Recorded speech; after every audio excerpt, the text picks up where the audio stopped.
ರಾಜ ಋಷಿ ಅನಿಸ್ಕೊಂಡಿರ್ತಕ್ಕಂಥವನು ಜನಕ. ಯಾಕೆ ರಾಜ ಋಷಿ ಅನಿಸ್ಕೊಂಡ ಅಂತೇಳಂತಂದ್ರೆ ರಾಜ್ಯವನ್ನು ಆಳ್ತಿದ್ದ ರಾಜ ಇವ. ರಾಜ ಆದ ಕಾರಣ ಜನಕ ರಾಜ ಋಷಿ ಅನಿಸ್ಕೊಂಡ. ಅವನ ಆಸ್ಥಾನದೊಳಗ ಆತ್ಮಜ್ಞಾನಿಗಳಾಗಿರ್ತಕ್ಕಂಥ ಯಾಜ್ಞವಲ್ಕ್ಯರಂಥವ್ರು ಇದ್ರು, ಅಷ್ಟಾವಕ್ರನಂಥವ್ರು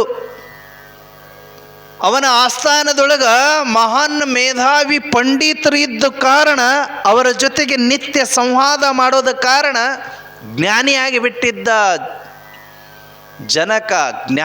ಜ್ಞಾನಿಯಾಗಿದ್ದಕ್ಕೆ ಜನಕನಿಗೆ ರಾಜ ಋಷಿ ಅಂತ ಕರೀತಿದ್ರು. ಒಂದು ಸಲ ಹಿಂಗಾಯಿತು, ವ್ಯಾಸರ ಮಗ ಸನತ್ ಕುಮಾರ ಅಂತ ಹುಡುಗ, ಸಣ್ಣ ಹುಡುಗ. ಅವನಿಗೆ ಮನೆಯೊಳಗನ ಕುಂಡ್ರಿಸಿ ಕೆಲವೊಂದಿಷ್ಟು ದಿವಸ ಪಾಠ ಮಾಡಿದರು. ಒಂದು ವಯಸ್ಸಿಗೆ ಬಂದ ಬಳಿಕ ಆ ವ್ಯಾಸರು ಕೂತ್ಕೊಂಡು ವಿಚಾರ ಮಾಡಿದರು, ಮಗನಿಗೆ ನನ್ನ ಅಂತ್ಯಕ್ಕನ ಇಟ್ಟುಕೊಂಡು ಪಾಠ ಮಾಡಿದ್ನಿ ಅಂತಂತಂದ್ರೆ ಮಗ ತಂದೆ ಎನ್ನುವಂಥ ಸಲಿಗೆಗೆ ಪಾಠ ಕಲೀಲಿಕ್ಕಿಲ್ಲ ಅಂತ. ಇದನ್ನು ಪ್ರತಿಯೊಬ್ಬರು ಗಮನಿಸ್ಬೇಕ್ರಿ. ನೀವೇನು ಮಾಡ್ತೀರಿ ಅಂತೇಳಂತಂದ್ರೆ, ನನ್ನ ಮಗ ಒಬ್ಬನ ಮಗ ರೀ, ಅವನು ಬಿಟ್ಟು ನಾ ಎಂದೂ ಇಲ್ಲ, ನನ್ನ ಬಿಟ್ಟು ಅವ ಎಂದೂ ಇಲ್ಲ. ಅವನಿಗೆ ಹಾಸ್ಟೆಲ್ನೊಳಗೆ ಎಲ್ಲರ ಈ ಮಠದೊಳಗೆ ಇಟ್ರೆ ಅವ ಅಳಕ್ಕೆ ಶುರು ಮಾಡ್ತಾನೆ. ಅವ ಏನು ಉಣ್ತಾನೋ ಏನೋ, ಅವನಿಗಿನ್ನೂ ಅಷ್ಟು ಜ್ಞಾನ ಇಲ್ಲ, ಅವಷ್ಟು ಬುದ್ಧಿ ಇಲ್ಲ ಅಂತ ತಿಳ್ಕೊಂಡಂದು ನೀವು ಆ ಮಗನ ಮನೆಯೊಳಗನ ಇಟ್ಕೊಂಡ್ರಿ ಅಂತೇಳಂತಂದ್ರೆ ನಿಮ್ಮ ಮಾತು ಕೇಳಂಗಿಲ್ಲವ, ಚೆನ್ನಾಗಿ ಓದಂಗಿಲ್ಲ, ಮುಂದೆ ಶಾಣೆ ಆಗಂಗಿಲ್ಲವ. ಸ್ವಲ್ಪ ತ್ಯಾಗ ಮಾಡಬೇಕು. ಮಕ್ಕಳಿಗೆ ಅಷ್ಟೊಂದು ಉಪುಪ ಮಾಡಬಾರ್ದ್ರಿ, ತ್ಯಾಗ ಮಾಡಬೇಕು. ಅವರಿಗೆ ಯಾವ ವಯಸ್ಸಿನೊಳಗೆ ಏನು ಕಲಿಸಿದ್ರೆ ಹೆಂಗೆ ಅವರು ಶಾಣ್ಯರಾಗ್ತಾರ ಅಂತ ವಿಚಾರ ಮಾಡಿ ತ್ಯಾಗ ಮಾಡಿದ್ರಿ ಅಂತಂತಂದ್ರೆ ಖಂಡಿತವಾಗಲೂ ಅವ್ರು ಶಾಣ್ಯರಾಗ್ತಾರೆ. ಅದಕ್ಕೆ ಮಕ್ಕಳನ್ನು ಬೆಳೆಸ್ಬೇಕಂತೇಳಂತಂದ್ರೆ ವ್ಯಾಸರ ಈ ಸಂದೇಶ ಭಾಳ ಪರಿಣಾಮಕಾರಿಯಾಗಿರ್ತಕ್ಕಂಥದ್ದು. ವ್ಯಾಸರು ವಿಚಾರ ಮಾಡಿದರು, ನನ್ನ ಮಗ ನನ್ನ ಹಂತಕ್ಕನ ಓದಿಸಿದ್ರೆ ಅವ ತಂದೆ ಎನ್ನುವಂಥ ಒಂದು ವಾತ್ಸಲ್ಯದೊಳಗೆ ಓದಲಿಕ್ಕಿಲ್ಲ, ನನ್ನ ಮಾತು ಕೇಳಲಿಕ್ಕಿಲ್ಲ ಅಂತ ತಿಳ್ಕೊಂಡು ಸಂಶಯ ಬಂತ್ರಿ ಅವ್ರಿಗೆ. ಮಹರ್ಷಿ ವ್ಯಾಸ ಏನು ಸಾಮಾನ್ಯ ವ್ಯಕ್ತಿ ಅಲ್ಲ, ಪಂಡಿತ. 18 ಪುರಾಣಗಳನ್ನು ಬರೆದಿದ್ದ, 6 ಶಾಸ್ತ್ರಗಳನ್ನು ಬರೆದಿದ್ದ, ಮಹಾಭಾರತವನ್ನು ಬರೆದಿದ್ದ. ವೇದಗಳನ್ನು 4 ಭಾಗವಾಗಿ ವಿಂಗಡಣೆ ಮಾಡಿ ಋಗ್ವೇದ ಯಾವುದು, ಸಾಮವೇದ ಯಾವುದು, ಅಥರ್ವಣ ವೇದ ಯಾವುದು, ಆ ವೇದಗಳನ್ನು ವಿಭಾಗೀಕರಿಸಿ ಬೇರ್ಪಡಿಸಿದ್ದ ಅಷ್ಟು ಜಾಣ ಮನುಷ್ಯವ ವೇದವ್ಯಾಸ. ಅಂಥ ವೇದವ್ಯಾಸನ ತನ್ನ ಮಗನ ಮೇಲೆ ವಿಶ್ವಾಸ ಕಳ್ಕೊಳ್ಳುವಂಗ ಚಿಂತನೆ ಮಾಡಕತ್ತ. ಮಕ್ಕಳಿಗೆ ಸಲಿಗೆ ಕೊಟ್ಟರೆ ಅವು ಅಭ್ಯಾಸ ಮಾಡಂಗಿಲ್ಲ ಅಂತ ಗೊತ್ತು ಮಾಡಿಕೊಂಡು ವ್ಯಾಸರು ಇವನಿಗೆ ಎಲ್ಲಿ ಕಳಿಸ್ಬೇಕು, ಯಾರ ಆಶ್ರಮಕ್ಕೆ ಕಳಿಸ್ಬೇಕು, ಯಾರ ಹತ್ರ ಕಳಿಸ್ಬೇಕು ಅಭ್ಯಾಸ ಮಾಡಕ್ಕ ಅಂತ ವಿಚಾರ ಮಾಡಕತ್ತಾರ್ರಿ ಅವರು. ಚಲೋ ಶಾಣೆ ಆಗಬೇಕು, ವಿದ್ಯಾವಂತನಾಗಬೇಕು, ಪಂಡಿತನಾಗಬೇಕು. ಬರೀ ಶಿಕ್ಷಣ ಸಿಕ್ಕರೆ ಆಗಂಗಿಲ್ಲ, ಶಿಕ್ಷಣದ ಜೊತೆಗೆ ಸಂಸ್ಕಾರನೂ ಬೇಕು. ಬರೀ ಶಿಕ್ಷಣ ಸಿಕ್ಕರೆ ನೆನ್ನೆ ಹೇಳಿದ್ರಲ್ಲ ಸ್ವಾಮೀಜಿಯವರು, ಒಬ್ಬ ಲಂಡನ್ನೊಳಗೊಬ್ಬ ಕೆನಡಾದೊಳಗೆ ಎಲ್ಲೆಲ್ಲೋ ಇರ್ತಾರ. ತಂದೆ ಸತ್ತಾಗ ತಾಯಿ ಸತ್ತಾಗ ಬರೋಕ್ಕಾಗಂಗಿಲ್ಲ. ಅವ್ರದ್ದು ಮೈಂಡ್ ಸೆಟ್ ಹೆಂಗಿರ್ತದ ಅಂತಂತಂದ್ರೆ, ಈಗ ನೀ ಹೋಗು, ಆಮೇಲಿಂದ ನಾ ಹೋಗ್ತೀನಿ ಅಂತ. ಅವು ಸತ್ತಾಗ ನೀ ಹೋಗು, ಅಪ್ಪ ಸತ್ತಾಗ ನಾ ಹೋಗ್ತೀನಿ ಅಂತ ಹಂಗಕ್ಕವು. ಬರೀ ಶಿಕ್ಷಣ ಅಂತೇಳಂತಂದ್ರೆ ಸರ್ಟಿಫಿಕೇಟ್ಗಷ್ಟ ಸೀಮಿತ ಆಗೈತಿ ಈಗಿನ ಶಿಕ್ಷಣ. ಸಂಸ್ಕಾರ ಇಲ್ಲ. 99 ಮಾರ್ಕ್ಸ್ ತೆಗಿಯೋಕ್ಕಷ್ಟಕ್ಕನ ಇದು ಸೀಮಿತ ಆಗೈತಿ. ಅದಕ್ಕೆ ಬರೀ ಸರ್ಟಿಫಿಕೇಟ್ ಅಷ್ಟ ಆದ್ರೆ ಈ ಜಗತ್ತಿನೊಳಗೆ ಬದುಕಕ್ಕಾಗಂಗಿಲ್ಲ. ಒಂದಿಷ್ಟು ಜನರಲ್ ನಾಲೆಜ್ ಇರಬೇಕು. ಹೆಂಗೆ ಬದುಕಬೇಕು, ತಾಯಿ ಜೊತೆಗೆ ಹೆಂಗೆ ವರ್ತನೆ, ತಂದೆ ಜೊತೆಗೆ ಹೆಂಗೆ ವರ್ತನೆ, ಬಂಧು ಬಾಂಧವರ ಜೊತೆಗೆ ಹೆಂಗೆ ವರ್ತನೆ. ಅದಕ್ಕೆ ವ್ಯಾಸರು ಕೂಡ ವಿಚಾರ ಮಾಡಿದರು ಎಲ್ಲಿ ಕಳಿಸಬೇಕು ಅಂತ. ಅವರಿಗೆ ಗೊತ್ತಾಗಿದ್ದು ಅಲ್ಲಿ ಬೇಡ, ಜನಕನ ಹತ್ರನ ಕಳಿಸೋಣ, ಅಲ್ಲೇ ಪಾಠ ಮಾಡಿಸೋಣ ಅಂತ ವಿಚಾರ ಮಾಡಿದರು. ರಾಜ ಋಷಿ ಜನಕ ಅವನ ಒಳ್ಳೆಯವ, ಅವನ ಹತ್ರನ ಕಳಿಸ್ಬೇಕು ಅಂತ ತಿಳ್ಕೊಂಡು ವಿಚಾರ ಮಾಡಿ ಸನತ್ ಕುಮಾರ್ ಕರೆದು ಒಂದಿಷ್ಟು ಬಟ್ಟಿ, ಒಂದು ಕೋಲು, ಒಂದು ಕಟೋರಿ ಭಿಕ್ಷಾ ಬೇಡ್ಕೊತ ಹೋಗ್ಬೇಕ್ರಿ. ಅವಾಗಿನ ಕಾಲಕ್ಕೆ ರೊಕ್ಕ ತೊಗೊಂಡು ಭುಯ್ ಅಂತ ಹೋಗಂಗಿಲ್ಲ. ಈಗೆಲ್ಲ ಹುಡುಗರಂತೆ ಸಾಕಷ್ಟು ರೊಕ್ಕ ಇರ್ತೈತ್ರಿ. ಶಾಲೆ ಒಳಗೆ ಓದುವಂಥ ಹುಡುಗರ ಹತ್ರ ಸಾಕಷ್ಟು ರೊಕ್ಕ ಇರ್ತೈತಿ. ಇವು ಸಣ್ಣ ಸಣ್ಣ ಹುಡುಗರಂತೆ ದಿನ ಒಂದು 20 ರೂಪಾಯಿ ಖರ್ಚು ಮಾಡ್ತಾವ್ರಿ. ನೀವೆಲ್ಲ ಸಣ್ಣವ್ರಿದ್ದಾಗ 20 ರೂಪಾಯಿ ಅಂತಂದ್ರೆ ಏನಂತನ ಗೊತ್ತಿರಲಿಲ್ಲ ನಿಮಗೆ.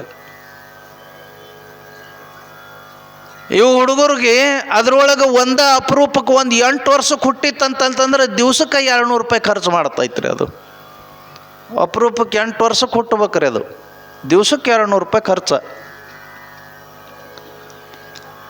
ಆಗಿನ ಕಾಲಕ್ಕೆ ವ್ಯಾಸರು ಹಳ್ಳಿಗೆ ಹೋಗಿ ಭಿಕ್ಷೆ ಮಾಡಿಕೊಂಡು ಊಟ ಮಾಡಿ ಜನಕನಂತ್ಯಕ್ಕೆ ಹೋಗಿ ವಿದ್ಯಾಭ್ಯಾಸ ಮಾಡಿ ಬಾ ಅಂತ ತಿಳ್ಕೊಂಡು ಮಗನಿಗೆ ಹೇಳಿ ಕಳಿಸಿದ್ರು. ದಾರಿ ಒಳಗೆ ಯಾವ ಹಳ್ಳಿ ಸಿಗ್ತದ ಅಲ್ಲಿ ವಸತಿ ಮಾಡಬೇಕು. ಆ ಕಡೆಗೆಲ್ಲ ಒಂದೊಂದು ಛತ್ರಗಳಿರ್ತಾವ್ರಿ. ಈ ಪಾಂಥಿಕರಿಗಾಗಿನೇ ನಡ್ಕೊತ ಹೋಗೋರಿಗಾಗಿನೇ ಒಂದೊಂದು ಛತ್ರಗಳಿರ್ತಾವೆ, ಸಣ್ಣ ಸಣ್ಣ ಛತ್ರಗಳಿರ್ತಾವೆ. ಅಲ್ಲೇ ವಸತಿ ಮಾಡಬೇಕು.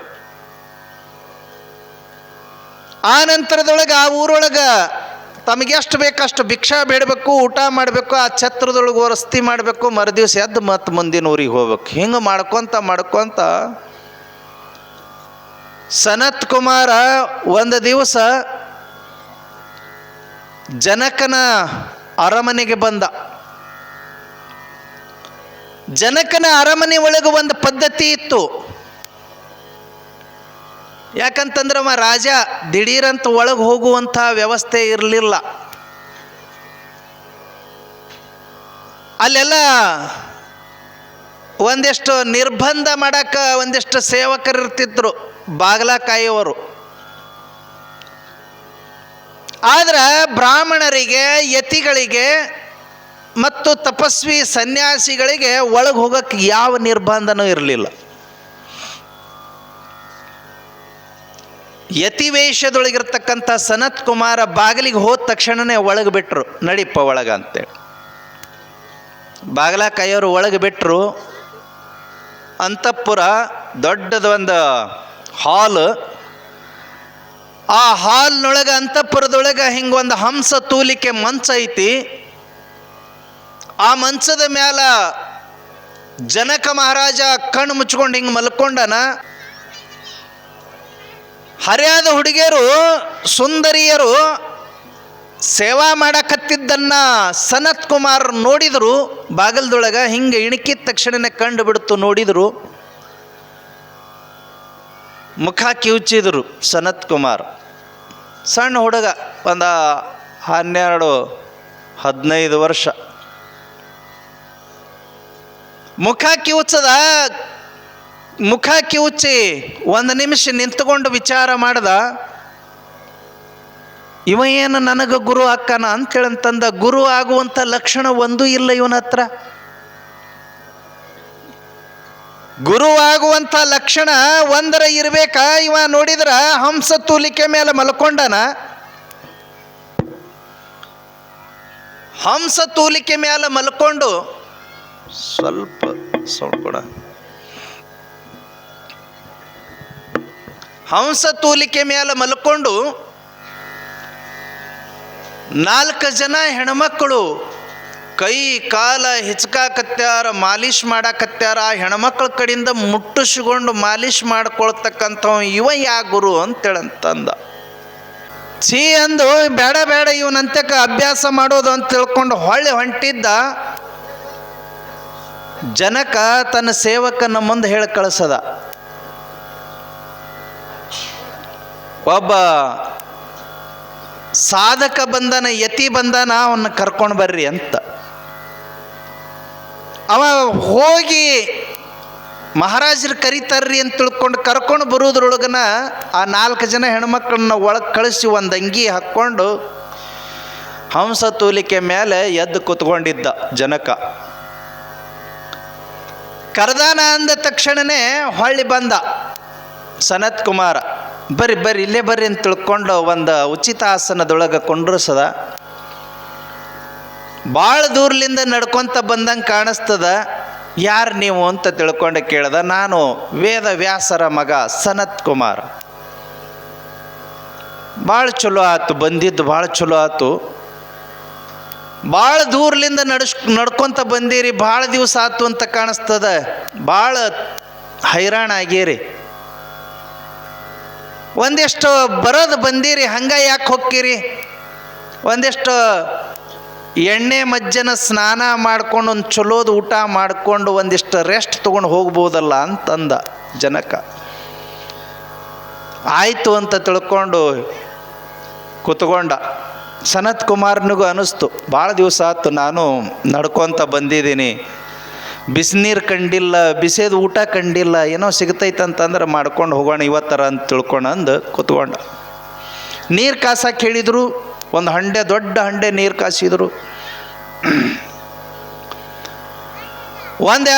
ಇಬ್ಬರು ಗಟ್ಟುಳ ಆಳುಗಳು ಬಂದರು. ಅವನ್ನ ಸನತ್ ಕುಮಾರ್ನ ಕರ್ಕೊಂಡು ಹೋಗಿ ಒಂದು ಕುರ್ಜೆ ಮೇಲೆ, ಟೇಬಲ್ ಮೇಲೆ ಕುಂಡ್ರಿಸಿ ಮೈಗೆಲ್ಲ ಎಣ್ಣೆ ಹಚ್ಚಿ ಬೇಷಾಗಿ ಮಾಲೀಶ್ ಮಾಡಿದರು. ಹಳವಾರು ಅನ್ನಿಸ್ತು. ಬಚ್ಚಲ್ದೊಳಗೆ ಕುಂಡ್ರಿಸಿ ಬಿಸಿ ಬಿಸಿ ನೀರು ಹಾಕಿದ್ರು. ಇನ್ನೂ ಹಳವಾರು ಅನ್ನಿಸ್ತು, ಆನಂದ ಅನ್ನಿಸ್ತು. ಜಡಿ ಎಲ್ಲ ಬಿಚ್ಚಿ ಜಡಿ ಎಲ್ಲ ಎರ್ಕೊಂಡ, ಚೆನ್ನಾಗಿ ಹೊಸ ವಸ್ತ್ರಗಳನ್ನು ಕೊಟ್ಟರು. ಮೈಯೆಲ್ಲ ಒರೆಸ್ಕೊಂಡು ಉಟ್ಕೊಂಡ. ಒಂದಿಷ್ಟು ಅವರ ದೇವರ ಪ್ರಾರ್ಥನೆಯನ್ನು ಮಾಡ್ದ. ಒಂದು ಮಣಿ ಮೇಲೆ ಕುಂಡ್ರಿಸಿದ್ರು. ಮುಂದೊಂದು ಅಡ್ಡಣಿಗೆ ಇಟ್ಟು ಅದ್ರ ಮೇಲೆ ಒಂದು ಬಂಗಾರದ ತಾಟಿಟ್ರು. ರಾಜ ಅವ. ಬಂಗಾರ ಬೆಳ್ಳಿಗೇನು ಕೊರತಿರ್ಲಿಲ್ಲ. ಬಂಗಾರದ ತಾಟಿಟ್ರು. ಪಕ್ಕದೊಳಗೆ ಇನ್ನೊಂದು ಮಣಿ ಇತ್ತು, ಮುಂದೊಂದು ಅಡ್ಡಣಿಗೆ ಇತ್ತು, ಅದ್ರ ಮೇಲೂ ಒಂದು ಬಂಗಾರದ ತಾಟಿತ್ತು, ಬಂಗಾರದ ಚಮಚ ಇತ್ತು, ಬಂಗಾರದ ಲೋಟ ಇತ್ತು, ಬಂಗಾರದ ಚರಿಗೆ ಇತ್ತು. ಇವನ ಹತ್ರನೂ ಅಷ್ಟು ಎಲ್ಲ ಇಟ್ಟಿದ್ರು. ಜನಕ ಬಂದು ಅಲ್ಲಿ ಕೂತ್ಕೊಂಡ, ಕೈಕಾಲು ಮುಖ ತೊಳ್ಕೊಂಡು ಕೂತ್ಕೊಂಡ. ಅವನು ಊಟಕ್ಕೆ ಕೂತ್ಕೊಂಡ, ಇವನಿಗೆ ಊಟಕ್ಕೆ ಕುಂಡ್ರಿಸದ. ಯಾರದಿರಿ ತೊಗೊಂಬರಿ ಊಟಕ್ಕೆ ಅಂತೇಳಂತಂದ. ಮಾಡಿರ್ತಕ್ಕಂಥ ಪಂಚಪಕ್ವಾನ್ನ ಎಲ್ಲ ತೊಗೊಂಬಂದು ಇಟ್ಟರು. ಸನತ್ ಕುಮಾರ್ ಹಿಂಗೆ ನೋಡ್ದ, ಎಷ್ಟು ದಿವಸ ಆಯ್ತು ಇಂಥ ಪ್ರಸಾದವನ್ನು ಉಂಡು. ಚೆನ್ನಾಗಿ ಊಟ ಮಾಡ್ಬೇಕು, ಚೆನ್ನಾಗಿ ಊಟ ಮಾಡಿ ಎಲ್ಲರ ಹೋಗಿ ಆನಂದವಾಗಿ ನಿದ್ದೆ ಮಾಡಿ ಊರಿಗೆ ಹೋದ್ರಾತು ಅಂತ ತಿಳ್ಕೊಂಡು ವಿಚಾರ ಮಾಡ್ದ. ಮಾಡಿ ಅವ್ರು ನೀಡೋದನ್ನು ಕಾಯ್ತಾ ಇದ್ದ. ಅಲ್ಲೂ ನೀಡಿದರು, ಇಲ್ಲೂ ನೀಡಿದರು. ಎಲ್ಲ ನೀಡಿದ ಬಳಿಕ ಒಬ್ಬ ಕೈ ಮುಗಿದ ಮಹಾರಾಜರಿಗೆ, ಮುಂದ್ರಿ ಅಂತೇಳಿ ಅಂತಂದ.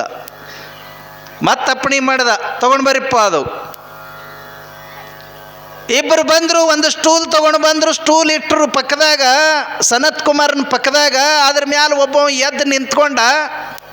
ಅವನ ಕೈಯೊಳಗೆ ಒಂದು ಖಡ್ಗ, ಉದ್ದೊಂದು ಖಡ್ಗ,